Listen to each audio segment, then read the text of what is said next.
Lula é um dos pais da mentira aqui no Brasil. No Brasil tem muitos pais da mentira, é sobre isso que eu vou conversar aqui neste vídeo, mas eu quero saber como é que você está, beleza? Bom dia, seja bem-vindo aqui ao canal F. Carvalhon, um canal usado por Deus para falar a verdade, trazer clareza e luz para que as pessoas possam compreender melhor e assim tomar as melhores decisões. Francisco Carvalho, neste 13 de março.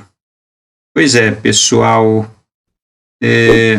Lula é mais um dos muitos pais da mentira aqui no Brasil. O pai da mentira, mor, é o inimigo de Deus, é o diabo, mas ele tem os seus agentes no mundo. Muitos pais da mentira estão espalhados, são instrumentos do pai da mentira, mor, e estão espalhados pelo mundo. Estou aqui com o Jornal da Cidade Online, um jornal que eu gosto de acompanhar, gosto de ler as notícias e as informações. Mentir e negar que estava mentindo, diz aqui o jornal, o atributo primeiro de Lula e do PT. Negar sempre qualquer delinquência atribuída ao chefe Lula ou ao partido. Craque em vitimismo, ilusionista. Vou abrir aqui o jornal. O pai da mentira, veja o vídeo. Lê um pouquinho aqui o que está escrito. A cada segundo nasce um novo idiota. Né? Segundo o site MDig, o homem mais mentiroso do mundo viveu no início do século XIX, Phineas Taylor Barnum, que deixou na época em que viveu um saltério de histórias fantasiosas que ainda hoje espantam e são reverenciadas pelos políticos do mundo inteiro. No Brasil, o ex-presidente Lula tenta desbancar de todos os modos e jeito Barnum. Ele quer porque quer ser o pai da mentira mundial. Se esforça para isso. Vamos ver o vídeo aqui, gente. Eu cansei de viajar o mundo falando mal do Brasil, gente. Era bonito a gente viajar o mundo e falar, no Brasil tem 30 milhões de crianças de rua, no Brasil tem 30 milhões... A gente nem sabia, tem não sei quantos milhões de abortos, era tudo clandestino, mas a gente ia citando números, sabe? Se o cara perguntasse a fonte, a gente não tinha, mas a gente ia citando números. Eu não esqueço nunca, eu estava debatendo, o Roberto Marinho e o Jaime Lerner em Paris. Mas eu estava dizendo, porque no Brasil tem 25 milhões de crianças de rua. Eu era aplaudido calorosamente pelos franceses. Quando eu terminei de falar, o Jaime Lerner falou assim para mim, ô Lula, não pode ter 25 milhões de crianças de rua, Lula. Porque senão a gente não conseguiria andar na rua, Lula. É muita gente. E foi com muita alegria que o meu amigo José Graziano, o diretor-geral da FAO, era meu ministro. Ele pode contribuir para que a gente possa começar a acreditar que é possível acabar com a fome em qualquer país.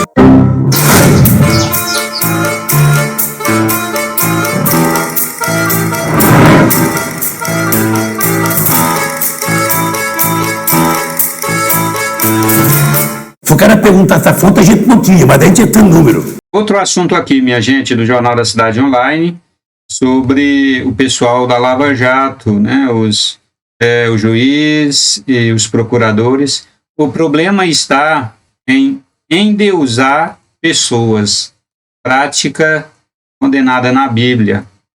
E brasileiro médio é chegado em criar ídolo, especialmente com pés de barro. Essa matéria aqui do Jornal da Cidade Online é muito importante porque mostra o que realmente acontece aqui no Brasil, né? Acho que não somente no Brasil, mas eu sei bem que aqui no Brasil acontece, os brasileiros gostam de eleger salvadores da pátria, gostam de eleger ídolos, né? Gostam de eleger heróis. Me lembro muito bem que na época, né, que a Lava Jato estava trabalhando para prender corruptos, como o povo aclamava, como o povo até endeusava o juiz da Lava Jato e os procuradores.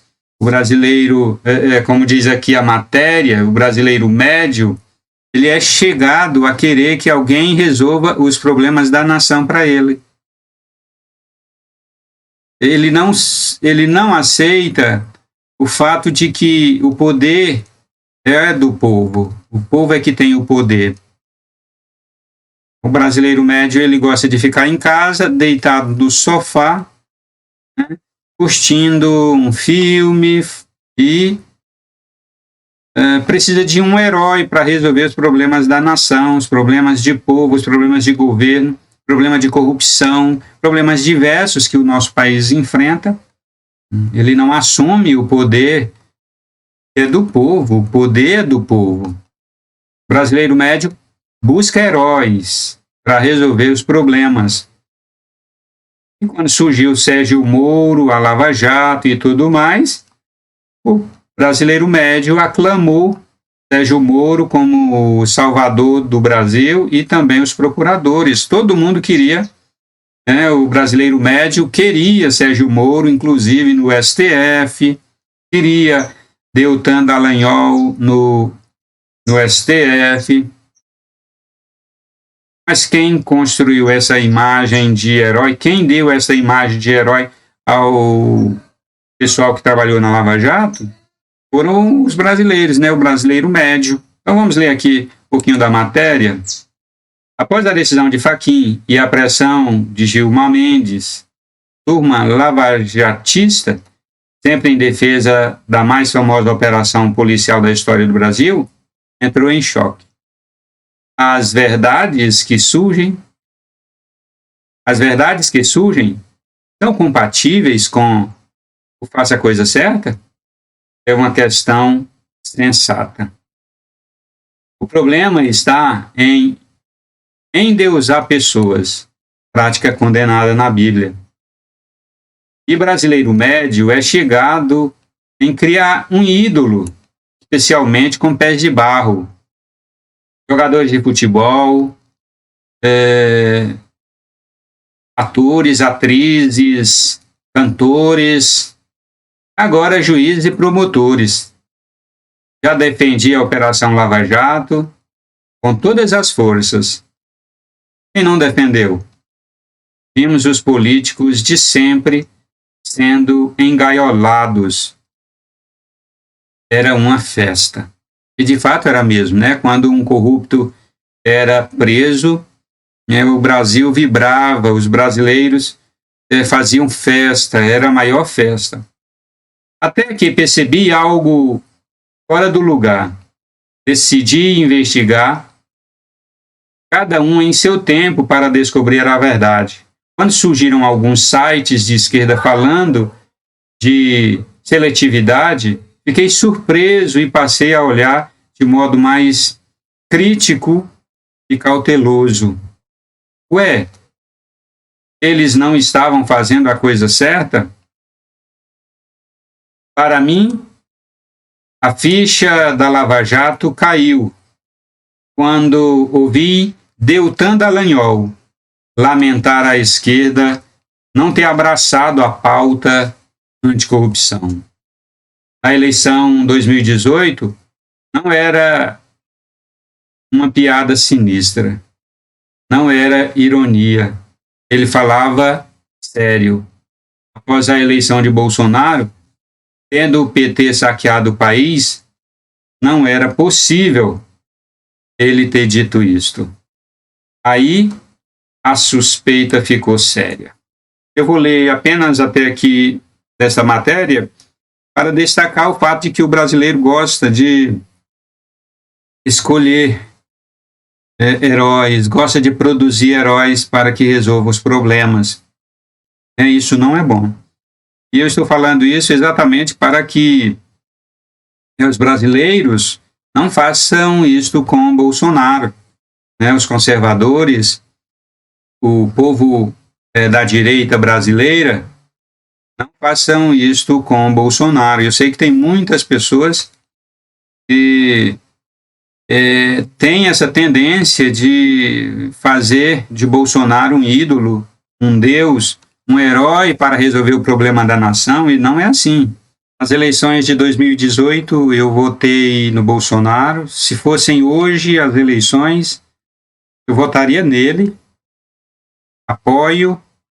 Sou apoiador do presidente Bolsonaro, chamo ele de o nosso presidente, porque ele é o nosso presidente. Deus o levantou e o constituiu presidente do Brasil. O reconheço como nosso presidente. Nas eleições para 2022, se ele for candidato, vou votar nele, mas sei que ele é passivo de erro. Bolsonaro não acerta sempre. Ele trabalha para acertar, trabalha para fazer o que é certo, o que é correto. Mas ele não é Deus. Só Deus não erra. Bolsonaro tem seus problemas, Bolsonaro tem seus pecados, Bolsonaro é homem, é ser humano, tem seus erros, suas falhas.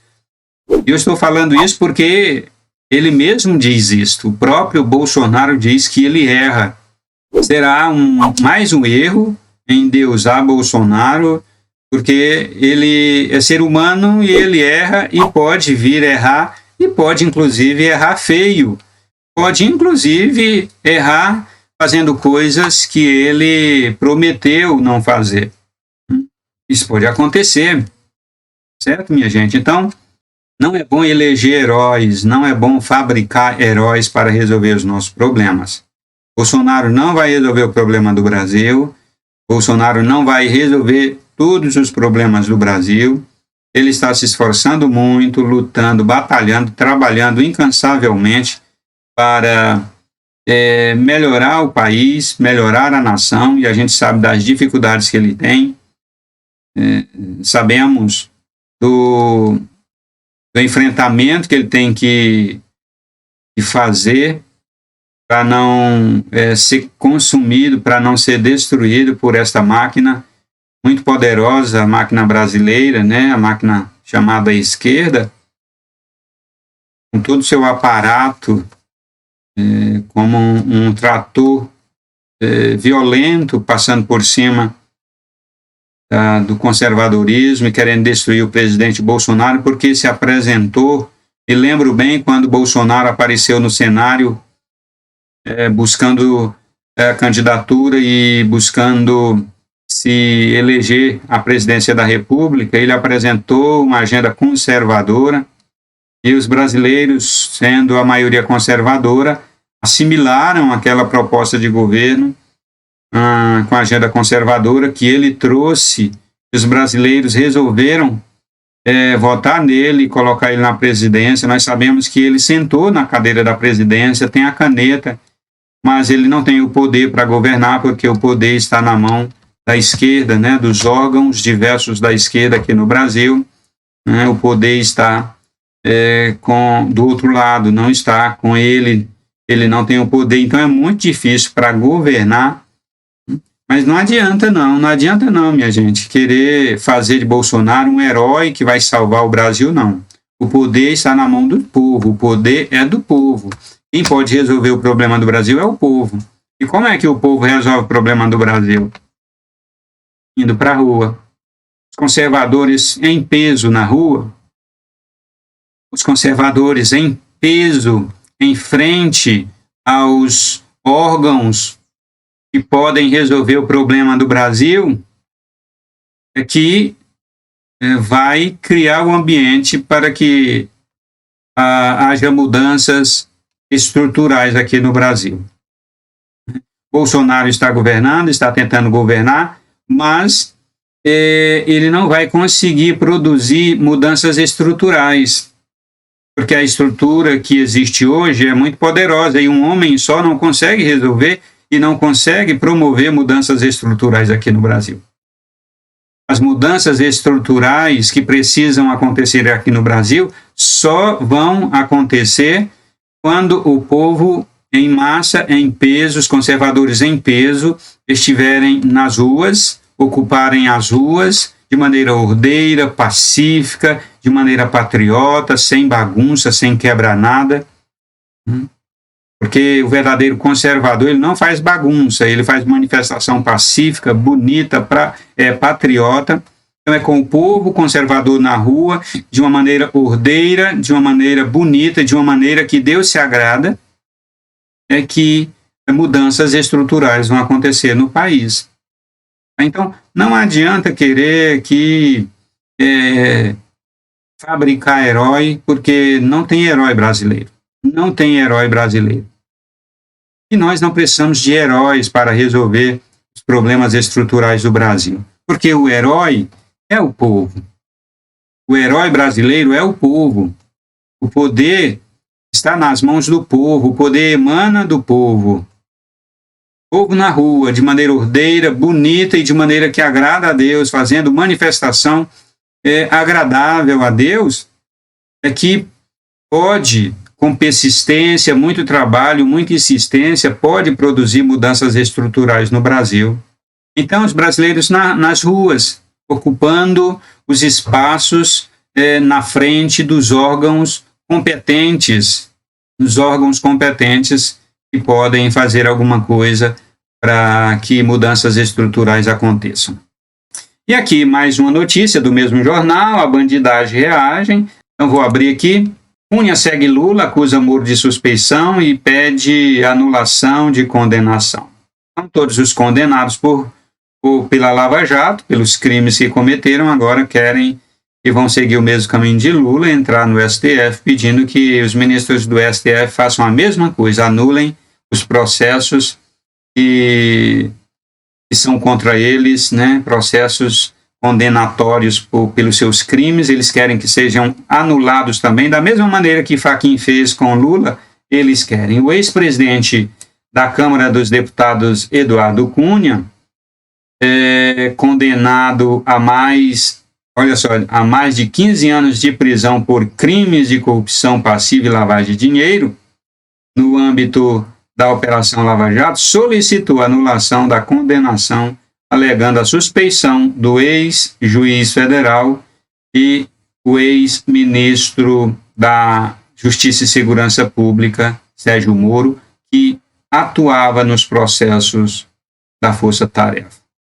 Vamos continuar pedindo, orando ao nosso Deus que abençoe o Brasil, que traga à luz toda a mentira, todo o engano, toda a corrupção, que haja punição, que haja o cumprimento da lei, punindo todos aqueles envolvidos com coisas erradas, com a injustiça, com a fraude. E vamos pedir a Deus que incline o coração da população de bem para ter coragem e assumir a sua posição de que tem o poder, né? O povo tem o poder. Então, se comprometer com o Brasil, sair de dentro de casa, procurar mudança, e mudanças estruturais, como eu já disse, acontecem com o povo na rua. Como foi que a esquerda tomou conta do Brasil, se instalou no Brasil de ponta a ponta, de norte ao sul, do leste ao oeste? Como foi que ela fez isto?